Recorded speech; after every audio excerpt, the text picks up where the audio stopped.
தமிழக அரசின் ஒரு அதிரடி உத்தரவானது தென்காசி மட்டுமல்லாது நீண்ட கால கோரிக்கையான பொதுமக்களின் ஒரு நிம்மதி பெருமூச்சை அடைய செய்துள்ளது.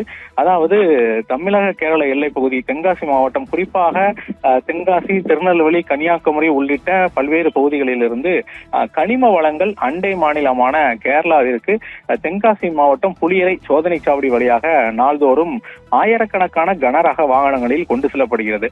இந்த கனரக வாகனங்களில் ஏராளமான கனிம வளங்கள் இங்கிருந்து கொண்டு செல்லப்படுவதன் காரணமாக அவ்வப்போது சாலைகள் போக்குவரத்து நெரிசல் மற்றும் கிராமப்புற சாலைகளில் செல்வதன் காரணமாக கிராமப்புற சாலைகள் பழுதடைந்தும் காணப்படுகிறது.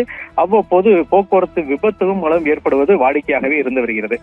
இதன் காரணமாக இந்த கனிம வளங்கள் முற்றிலுமாக தடுத்து நிறுத்தப்பட வேண்டும் என்பதை வலியுறுத்தி தென்காசி மாவட்டத்தில் பல்வேறு கட்ட போராட்டங்கள், பல்வேறு கட்ட மனுக்கள் மாவட்ட நிர்வாகத்திடமும் தமிழக அரசிடமும் முன்வைக்க வந்தது.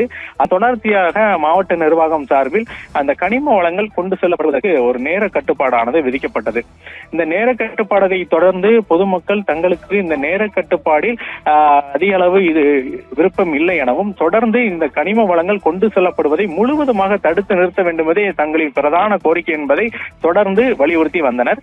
இந்த நிலையில் இதற்கு ஒரு சான்றாக தமிழக அரசு ஒரு அதிரடி உத்தரவை பிறப்பித்துள்ளது. அதாவது தமிழகத்திலிருந்து அண்டை மாநிலங்களுக்கு கனிம வளங்கள் கொண்டு செல்லப்படுவதற்கு 3 மாதங்கள் தடை உத்தரவை பிறப்பித்து ஒரு அதிரடியான உத்தரவை பிறப்பித்துள்ளது.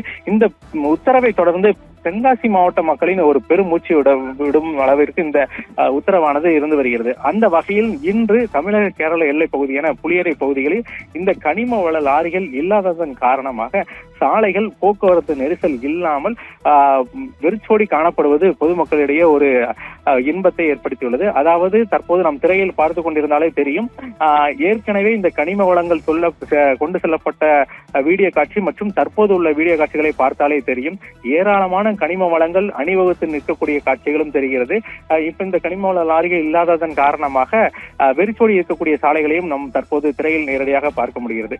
அந்த வகையில் தமிழக அரசு பிறப்பித்துள்ள இந்த அதிரடி உத்தரவை தென்காசி மாவட்ட மக்கள் வரவேற்றுள்ளனர். இந்த நிலையில் இது ஒரு புறம் இருந்தாலும், இந்த கனிம வளங்களை நம்பி அண்டை மாநிலமான கேரளாவில் சுமார் 16,000 குடும்பங்கள், அதாவது லாரி ஓட்டுநர்கள் மற்றும் தொழிலாளர்கள் என 16,000 குடும்பங்கள் வாழ்ந்து வருகின்றன. இந்த கனிம வளங்களை நம்பி இந்த லாரிகள் கொண்டு செல்லப்படுவதன் காரணமாக ஏராளமான குடும்பங்கள் வசித்து வருகின்றனர்.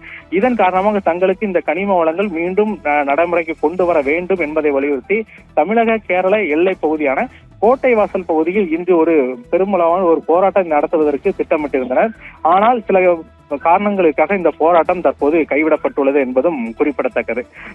இந்த நிலையில் தற்போது கனிம வளங்கள் கொண்டு செல்லப்படாததன் காரணமாக தற்போது வெறிச்சோடி இருக்குது தென்காசி மாவட்டத்தில் உள்ள சமூக ஆர்வலர்கள் மற்றும் பல்வேறு கட்சியினர் இதனை வரவேற்றுள்ளனர் என்பதும் குறிப்பிடத்தக்கது.